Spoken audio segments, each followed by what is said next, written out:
Hey everybody, today I'm sharing the second coolest takeaway from my week at an amazing blogging conference I just returned from, and we're going to talk about affiliate marketing. So, yeah, I'm talking about TBEX, a travel writers conference I just returned from in Eau Claire, Wisconsin, but these key points are helpful regardless of your niche, so I hope you stick around. Shelly Marmer from Mexico Solo Travel, I hope I'm pronouncing her last name right, was one of the speakers, and she shared a great presentation on her success with affiliate marketing. And I'm going to break down for you the 3 things that most resonated with me from her talk. My name's Leslie Peterson, and I help bloggers turn their modest websites into thriving online enterprises with SEO, email marketing, and a little hard love encouragement to always move forward consistently and with a plan. So I'm going to be the first to admit that I always get into the game a little bit late. I got into the game late when it came to monetizing my site, 2 years at well over 200,000 page views a month before I decided to put ads on my site. Thank you, Katie Mann, for pushing me on that one. And I really didn't dabble in affiliates. So I had someone else pushing me on that. So Kristen Hall, if you're listening, I hear you, I see you, and I definitely thank you for pushing me on affiliates back in the day. But I didn't know what to do, so I just kind of dabbled in Amazon affiliates and didn't make much money, nothing worth even talking about. And so kind of gave up. And it wasn't until about 2 years ago that I decided to try again. And I went kind of hardcore on hotel affiliates. And I've been very happy with the money that I've been making from Stay 22. For those of you who are in the travel or hyperlocal space, I highly recommend Stay 22. But that's kind of where I stopped. I'm pushing some hotels in some of the things to do posts. I've got a few hotel roundups, but I haven't really been focusing on that, and especially not on the psychological aspects of affiliate marketing. So that's really what I kind of had an ear to the ground for when I was listening to Shelly speak. So I did not write down her exact statistics, although she was kind enough to share her financial numbers with us down to the dollar. But I'm just going to share with you what I remember from that talk, and that's that she only started this Mexico blog about 3 years ago. She lives in Mexico. She's making in the neighborhood of about $250,000 a year from her blog, but over $160,000 of that is coming from affiliate sales. So she's got a 6-figure affiliate income, making up over 60% of her blogging income. I think that's really impressive. I am blown out of the water when I think about the number of page views that we have and how we're not even close to 60% affiliate income on our site. I just go, wow, I've just missed an incredible opportunity, and I do not want you to make that same mistake. So here are the 3 things that I took away from Shelly's talk. So grateful for what she shared with us. The first one is that picking the right keyword is everything, and it boils down to intention. Now, I'm going to tell you, this is not a new concept that I've been teaching.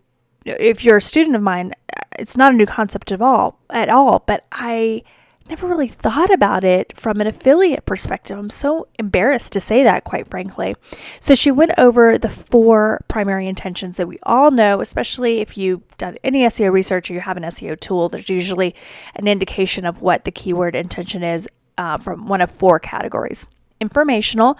This is where someone is looking for basic information. If you're in the travel space, it's things to do in blah, blah, blah city. The other is navigational. That's typically when they're looking for a website. So if somebody's looking up Disney, they're not looking for your Disney post. They're looking for the Disney website. Number 3, commercial, and number 4, transactional. So those are very close to each other, but a commercial term is usually when they're trying to compare things. So a lot of those best keywords are going to be in that category. And then transactionals when they're ready to buy, when they're ready to pull the trigger, pull out their credit card and get going. So a lot of us, myself included, focus on informational keywords because they're usually the highest volume keywords. So when it comes to monthly search volume, those are the highest. And that's where, if you're looking for traffic, that's where you want to focus your efforts. And Shelley challenged me and everybody in the room to really think about those transactional keywords. And I love the analogy she gave. She said, so there's some keywords that maybe are commercial keywords. She called them gray area keywords. And they're about the person kind of searching for something, but they're not really committing. And she talked about transactional keywords where people are actually pulling out their credit card. She calls those the hell yes keywords. I love that. And those are the ones that you want to focus on. And I'm going to talk to you at the end here a little bit about some steps that I've taken to look for those sort of keywords in my space and how you can apply that to you. So number one, look for the hell yes keywords, those transactional keywords where people are ready to pull out their credit card and buy. The second thing she talked about is don't let volume stop you.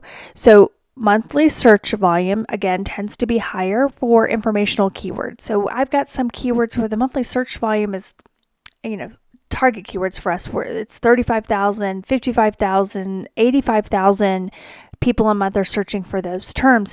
And the truth is those are usually informational terms. So it brings me a lot of traffic when we rank for them, but they're not keywords that people are using in order to make a purchase.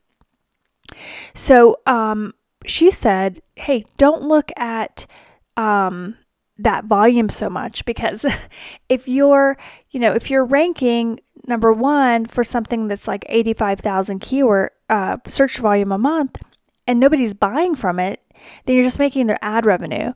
But if you take a keyword where maybe only 500 people a month are searching for it, maybe only 100 people a month are searching for it, but it is a transactional keyword, it's a hell yes keyword, and you can rank for that, then you can make a lot of money. And I've heard that before, but I didn't understand that a lot of money was 60% of your blogging income.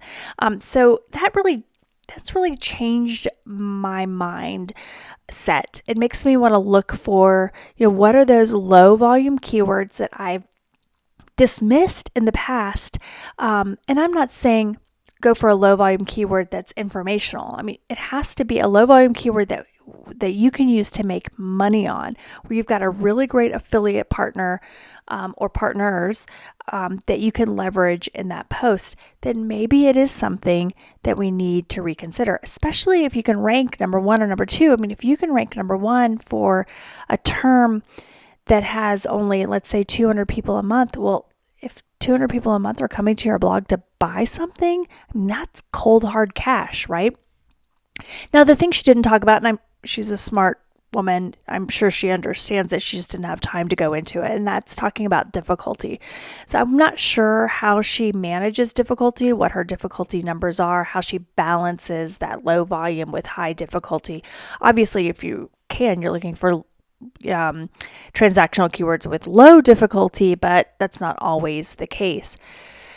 The other thing I asked her about, which has to do with both intention and volume, is what she does when she doesn't see other bloggers on page one. And let me give you some framework for this. I teach my students, and I shy myself away from writing a blog post for a term where there's not another blogger on page one already, because that's a signal to me that Google,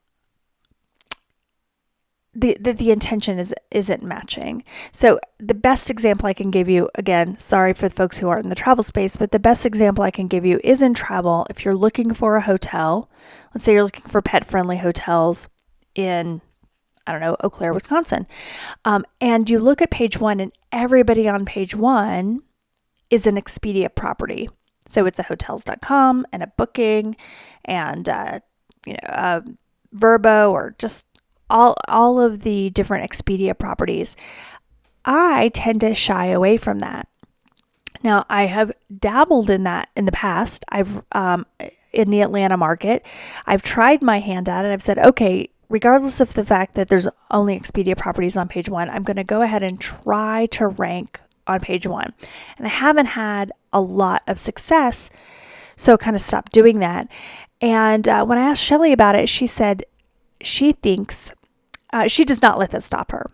And she said, I think it tends to be the case that Expedia doesn't or that Google doesn't show another blogger because there's not another good post out there.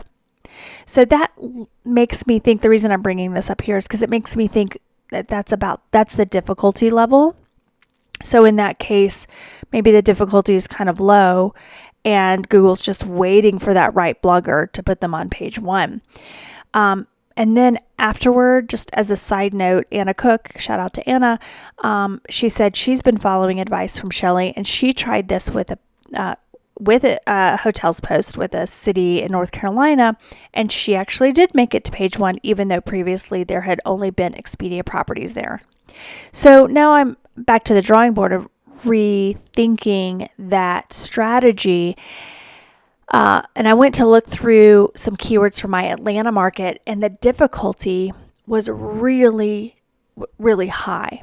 And I have to wonder if this isn't a market by market problem or issue or decision, and that difficulty number really needs to be taken into account. So I'm curious to know if any of you have tried that. Have you written a transactional post where it wasn't on, or you didn't see any bloggers on page one, you wrote the post and it did make it to page one, and how difficulty weighed into that decision and that outcome? So I've got to do a little more experimentation before I land on my own conclusions. But I love learning something that challenges an assumption that I have. So I'm thankful for that. So the third thing is that I learned from Shelly is do not be shy about pushing those affiliates.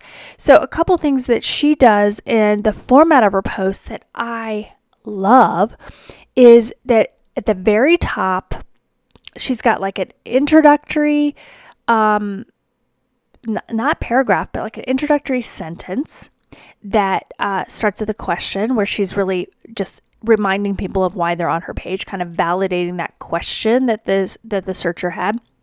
She explains in 1 to 2 sentences why she's qualified to answer it. And then she gets right to the point. She's like, I'm going to give you a list of, let's say, the 10 best zip lines in this particular city, but this is the best one. Right away, she links to it. And then she puts a little block right under that in her post. It's got a shaded background. Sometimes it has a photo, sometimes it doesn't. But it's like, hey, if you don't want to read this article, if you're too busy to read, this is the best one. Just click here and buy. And sometimes she's always got a link. Sometimes she's also got a button in there. But she's like, let's just get to the point. This is the one you need to buy. I know this. I live here. I've lived here for a long time. I've done a lot of zip tours. Also, and she goes on and explains, add some qualifiers, don't just take my word for it. This has got 8,000 5-star reviews. Here's me swinging across the zip line. And I loved that, especially because we know from the recent helpful content update, Google wants you to get to the point immediately. And she's done that. And she's done it in such a way that it's driving people to her affiliate link. So also she added really contrasting links. And I love what she did with her links that are by links. So she's adding buttons into her posts, but she's also adding highlighting links in such a way that when somebody hovers over them, I think her color is red. So a link for her, if you're just looking at the page, would be a white background with red text. But when you hover over it, it highlights that text in red and makes the text actually white. So it really stands out. It really highlights the link, and then again, adding buttons. I don't have buttons for any of my affiliate links, or maybe one of my posts, and she does buttons, and she does big buttons that say book now. So she's really driving people. She's really being, I don't want to say aggressive, but very assertive in pushing people to this link. Click here. This is where you go. And she's not shy about using those buttons and using those links all throughout her entire article and really making it easy for people to click on that affiliate link. So I've been looking at a couple of her posts and just kind of examining them from that psychological perspective, from the formatting perspective, and I've really learned a lot. And we're actually putting together a new kind of SOP to give to my publish team about what an affiliate post should look like. So I'm excited to take some of the ones that we already have and, writing new ones with new keywords is a new step that takes a lot more effort, but just taking the ones that we already have, that we're already ranking on, and adding some of those formatting features, taking advantage of some of those psychological components, like, hey, you don't have to read the whole post, just click this one right here. This is the best one, and seeing how that moves the needle. So I'm very, very excited about that. So those are the three things that I took away from Shelly's talk. Really look at the keyword intention and don't be scared to pick those hell yes transactional keywords. Don't let volume stop you. You don't have to look for really high volume terms if you're focused on good affiliate partners, because you might not make as much money from ads, but who cares, because you're probably making more money from people clicking those affiliate links. And I've just wanted to do my own research to see how difficulty plays into that. And then don't be shy about pushing those links with buttons, with clicks, and with all of those kind of formatting features. Because I think the biggest thing I learned from her is adding one link in the post and hoping somebody clicks it is not going to move the needle on your wallet, and how much money you're making. You've really got to be assertive about saying, here are all the options. Here's some buttons. Here's some links. They're all spread out through here. And again, I think my favorite thing from the whole talk was, don't have time to read this full article? No worries. I got you covered. Click this link. You're going to love this one. This is the best one. You don't even have to finish reading the post. Okay, so let's talk about some do's and don'ts.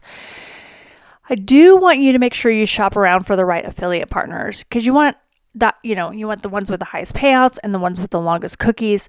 Not all the programs out there are created equal, even if they're all offering the same tour. So especially if you're writing about, if you're ranking on a post and you've got that affiliate traffic, just continue to make sure that you're in the right program. Continue to evaluate those affiliate partners. And then when you do find that right program, I think it's so important to build a real relationship with those companies. So I mentioned Stay 22, one of my favorite affiliate partners, not just because it's a lucrative partnership, but because they have taken the time to really build a relationship with me. They reach out to me. They answer my questions on a regular basis. They help me improve my process. They let me be part of beta programs. They keep me in the loop. They know my name. They know my blog. They understand my business. All of those things I think are important components of why that partnership is so lucrative. So when you find the right program, don't be shy about reaching out to your account manager and building a relationship with them. So the other thing that Shelly demonstrated that really made me fall in love with her is that she knew every dime she was making. She knew how much should be attributed to affiliates, right down to the dollar. And while she didn't share it with us, I'm sure she would be able to also break it down and say, I make this much money on each of these posts, and I make this much money with each of these affiliate partners. She knew her stuff. And I can't emphasize enough how critical that is to transitioning your blog from just a hobby to a business. You've got to know exactly how much money you're making. You've got to know your numbers. You've got to know where those numbers are coming from, where that revenue is coming from, in order to replicate what you see working and take focus off those things that aren't working. And anyways, I don't hear that a lot, and just really loved that about her. And I would encourage you to get your head around your numbers if you don't know them already. So Affiliate is a really good tool for that. I used them for a while, and then they weren't partnering with Stay 22, which is one of my bigger affiliate programs, and it just wasn't making sense for me financially. But I'm excited to say that they're going to be bringing a Stay 22 relationship to the party probably later this year, maybe early next year. So I'm going to be partnering back up with Affiliate, a really good tool for understanding which posts are working from an affiliate perspective and which ones aren't. And I love that they have a heat map. I think that is one of the coolest things about the Affiliate program. So you can see where people are clicking. So if you can rearrange the items in your lists, let's say, again, let's go back to that zip lining. If you're sharing the 10 best zip lines in your area, if you see one that is continuously getting clicked, but it's near the bottom, well, let's move that puppy to the top. So love the heat maps there. If this resonated with you, go and look at your tool of choice. Type in a term that's in your topic cluster. So for me, I typed Georgia. Then filter all those keywords that come back with Georgia in the title by transactional. And then search by things with low difficulty. So for me, I was searching for everything in SEMrush, everything below 49. So whatever low is to you in the tool of your choice, filter out those that are high. So you're just looking at low volume transactional keywords in one of your topic clusters, and then just scour that list and see what's out there for you that you already have an affiliate relationship with. So for me, again, I have a hotels partner, so Pet Friendly Hotels in Savannah. Savannah is one of my clusters. It just made sense for me to do this post. So go through that exercise. Do one of the posts, really taking advantage of being assertive about where you're putting those links and how you're placing those links. And then report back. Let me know. How did it work out for you? Did you rank fairly quickly? Are you getting conversions on that make up for the fact that it doesn't have a high volume from an ad revenue perspective? So I'd love to hear that from you. I'm going to reporting back to you on my Pet Friendly Hotels post once it's up and getting some traction. I'll let you know how that goes. So I encourage you, do as I say, not as I did, and put some emphasis on affiliates early on in the game.